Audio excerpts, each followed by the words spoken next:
카피약은 좀 그래요. 원래 약으로 다시 주세요.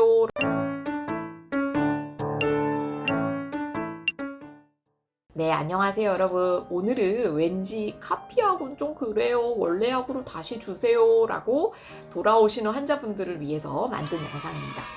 카피약, 제네릭 드럭이라는 게 있어요.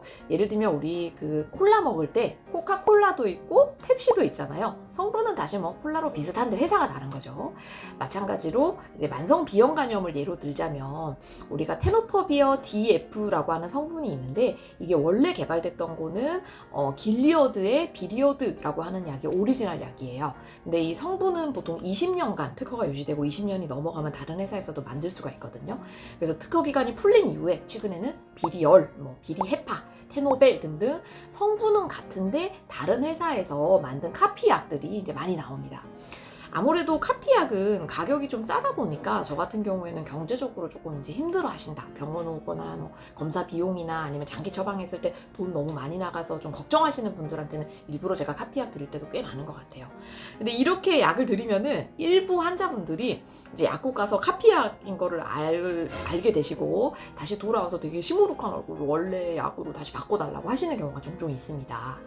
자, 여러분, 이런 그 카피약들이 단순히 성분만 똑같다고 해서 국가에서 허가를 해주는 건 절대 아니고요. 식약처에서 엄청 엄격한 생동성 실험이라는 거를 거쳐야만 허가를 받습니다. 생동성 실험이라는 거는 원래 약이랑 똑같냐, 이게 혈중 농도라든지 그런 게 똑같이 유지되는 건가를 보는 건데요. 건강한 사람을 대상으로 해서 이 카피약을 먹이고 시간대별로 피를 뽑아서 오리지널 약이랑 비교를 했을 때 그 성분, 혈중 농도가 일정하게 유지되는지를 확인을 하는 거예요.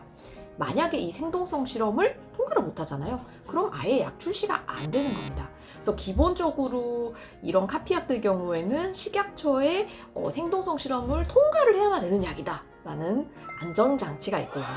그리고 이런 카피약들도 임상 실험을 많이 합니다.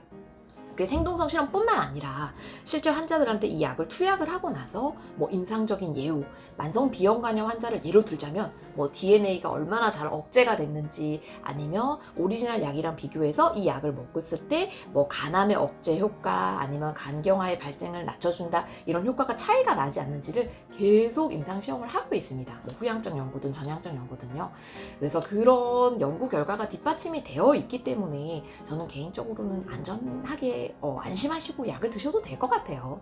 그래서 지금 이제 보여드리는 연구도 아마 제가 기억하기에는 그 동아제약에서 비리어드랑 비교했을 때 동아제약에서 만든 카피약이 지금 다르지 않다는 거를 내용 밝혔던 연구가 있고요. 자, 그래서 여러분 그 카피약에 대한 불신감은 저는 이제 좀 버리셔도 되지 않을까 싶습니다. 사실 우리는 지금 공산주의가 아니잖아요. 이 자본주의 경쟁사회에 살고 있는 거고 여러 업체가 사실은 여러 그 동일한 제품을 만들어야만 경쟁이 돼서 약값이 떨어질 수가 있거든요. 그러니까 이 약값이 떨어지게 되면 이득을 보게 되는 건 환자예요. 그래서 환자 입장에서는 성분도 좋고 효과가 이미 입증되어 있는 약을 싸게 쓸 수 있기 때문에 전혀 손해볼 게 저는 없다고 생각을 합니다. 아무리 효능이 좋은 약이면 뭐예요? 그 만드는 업체가 하나밖에 없어서 그 업체에서 막 엄청난 가격 부르면은 그 병 가지고 있는 사람들은 고칠 수가 없잖아요. 그거는 이제 공익적인 목적에서도 좋지는 않거든요. 그리고 이건 좀 처방 의사들도 감이 있어요. 처방을 하다 보면 이 약이 오리지널 약이랑 비교해서 좀 잘 듣는 것 같다, 아닌 것 같다 약이 있는데 여러분 생각해 보세요.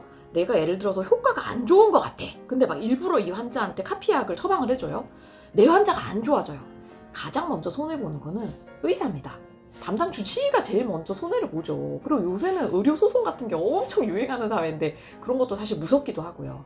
그래서 의사도 카피약이 오리지널이랑 효과가 똑같다고 믿기 때문에 자기도 처방을 하는 거예요. 그래서 자기 환자한테 손해 갈 그런 처방은 전혀 하지 않는다고 생각하시면 됩니다. 그래서 저 사람은 뭔가 돈 때문에 카피약을 일부러 더 쓰는 건가 그런 생각을 좀 버려주셔도 될 것 같아요. 네. 그래서 그냥 개인적인 생각에 오히려 카피약은 효과도 동일하고 이미 그 전에 임상 데이터가 결과가 있어서 뭐 그런 안정성에 대한 확정도 되어 있고 가격은 낮기 때문에 참 메리트가 저는 많다고 생각합니다. 그래서 일부러 제 환자분들 중에 이제 은연중에 저한테 뭐 경제적 문제에 대한 고민을 얘기하신다든지 아니면 뭐 직접적으로 얘기하시는 분들 같은 경우에는 일부러 카피약 챙겨드릴 때도 꽤 많기는 해요. 아무튼 여러분 국내 카피약들 너무 미워하지 마시고 꼭 좀 믿어주세요. 그 약들이 있어야 해외 제약회사들 오리지널 약값도 내려갈 수도 있고 우리나라 국민들 건강에 훨씬 더 도움이 됩니다. 자, 그러면 이제 카피약 받으셨던 환자분들한테 마음의 안정이 찾아오시기를 바라고요. 여러분 항상 건강하세요.